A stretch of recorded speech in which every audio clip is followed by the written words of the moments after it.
Hi students, welcome to Hindu article analysis of Vijayata IAS Academy. In today's news, there is an article related to Geneva Conventions. This is the news under the heading of Geneva Conventions and the Russia-Ukraine War.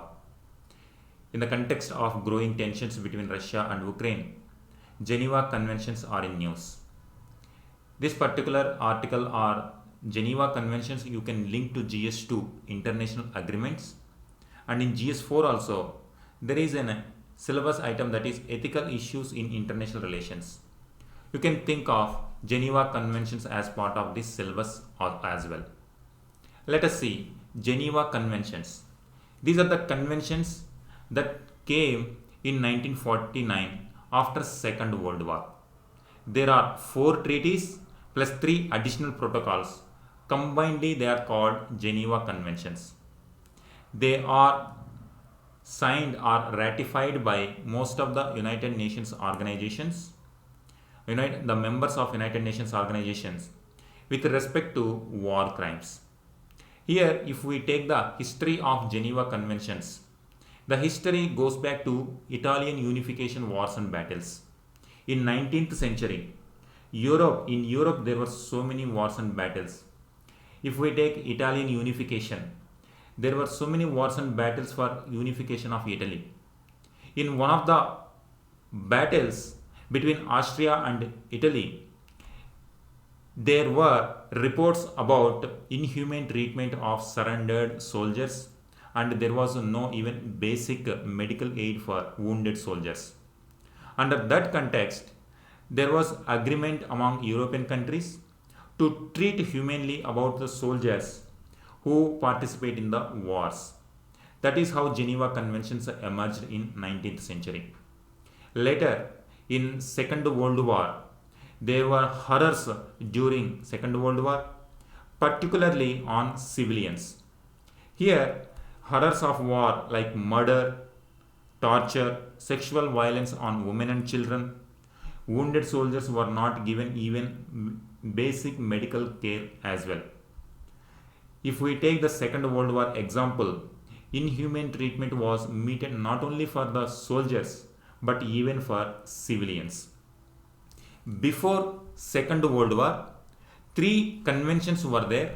These 3 conventions were dealing with soldiers, like the surrendered soldiers on land and also surrendered soldiers on sea.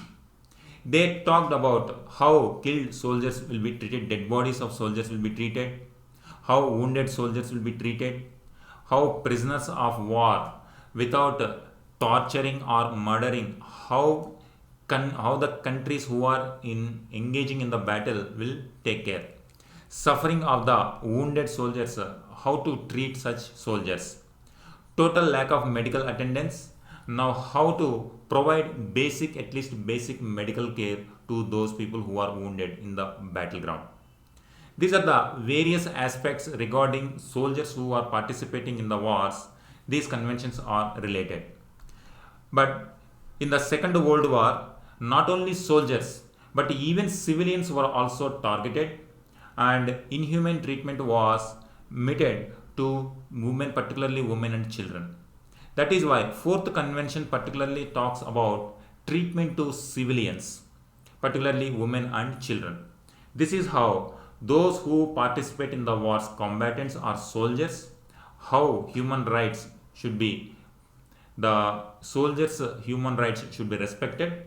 At the same time, civilians' human rights also should be respected. This is the main intention of this particular convention, Geneva Conventions. They were ratified by most of the members of United Nations. They came to existence in 1949, latest one. So these are the 4 conventions plus 3 additional protocols combined called as Geneva Conventions. Now, in today's scenario, this is becoming important because of the growing every day. Russia and Ukraine war is intensifying. Under Article 8 of Rome Statutes, if the countries commit violence and commit inhumane treatment or violate the basic human rights under this convention, International Criminal Court has the jurisdiction to try for those countries who are violating these norms. International Criminal Court headquarters is at Hague, Netherlands. It has the full jurisdiction and authority to bring these countries to the justice and to ensure accountability for those crimes that are committed in war. Now here, like, you can see various clauses like willful killing of civilians and soldiers, wounded soldiers, and who are surrendered, prisoners of war and surrendered soldiers, torture or inhuman treatment, and sometimes the surrendered soldiers and civilians were used for biological experiments. These atrocities were taken place during Second World War time period. These are the some of the clauses. Under these clauses, International Criminal Court can try the countries which are committing such violence. To examine any such evidence, here ICC is once again in news in present Russia-Ukraine war also. On February 24th, Russia invaded Ukraine. On February 28th, ICC opened a war crimes investigation under its prosecutor Karim Khan. So this is why already ICC is also now, it is investigating if there is any such kind of atrocity in the present growing Russian and Ukraine war. Now in this case, here two people, one in this war, soldiers get affected and also civilians. Now how civilians, those who here in case of soldiers also, who are killed and dead bodies, how they are treated, and also surrendered or prisoners of war, how the surrendered soldiers are treated by the enemy soldiers. This is very important. Basic human rights like basic medical aid for the wounded soldiers and also basic human treatment for those who surrendered in the war should be taken care.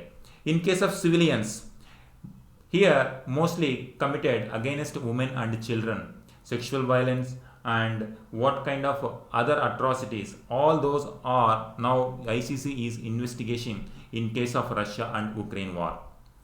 Here now we have to understand ICC is looking into this, whether can it make Russia accountable if Russia commit violence against civilians and other prisoners of war in this particular war. So to show that example, because Russia is also a United Nations Security Council member, it has veto power. If any country brings any resolution in case in United Nations, it veto its resolution. That is why it becomes very difficult for those powerful countries to bring them to accountability. That is why even in 70th anniversary of Geneva Conventions, Amnesty International, it is an NGO, very important for prelims point of view, headquarters at London. It gave one report. It said that wherever the UNSC members are involved in the conflict, it becomes very difficult to bring these countries to the accountability. That is why here it has given some examples also, like US-led coalition bombing in Syria, destruction of civilian infrastructure in Syria by Russian forces, the war in Yemen where Saudi Arabia and UAE coalition backed by Western countries. Now these countries are committed violence and also civilians killed, but still they were not brought to the justice. That is why even in this case also it becomes difficult to make Russia accountable if civilian atrocities are taking place in the war. Now, how to ensure that accountability? Here this article is concluding by saying that here, even though ICC cannot enforce by third parties of any conflict based on Geneva Conventions, but definitely it will raise global awareness of human rights violations. It will act as a medium or tool to generate awareness about human rights violations at the world level and the possibility of sanctions or trade embargoes against belligerents is possible. Through sanctions, at least these countries, the countries which are committing such violences, can be made accountable. So that is why these Geneva Conventions, now in the context of growing tensions between Russia and Ukraine, once again in news, you have to see what is Geneva Convention. It talks about humane treatment of soldiers and also civilians. Now ICC is the jurisdiction authority. Under Geneva Conventions, the countries which are violating these atrocities can be tried under ICC. Now, however, our history or examples are showing that whenever powerful countries are involving in the conflict, it becomes difficult for ICC also to provide justice. Despite this limitation, it will create awareness about human rights violations at world level, and also indirectly it will lead to punishment of those countries who are committing such violences. And also here these Geneva Conventions, in this particular case USSR, erstwhile USSR ratified Geneva Conventions. Now Russia, after disintegration of USSR, Russia emerged as independent country. Now Russia may say that these treaties were signed by USSR, not Russia. So there are some kind of legal issues also involved if anyone wants to try Russia under Geneva Conventions. This is also a difficult diplomatic challenge even for India as well, because if any human right violation takes place, India cannot support Russia, but at the same time India also cannot antagonize Russia. India support Russia because of the past Russia's support to India. So this is turning into a new challenge for now once again for India's foreign policy also, and overall human rights violation angle is also now emerging in this conflict. So this is about this particular article. Thank you.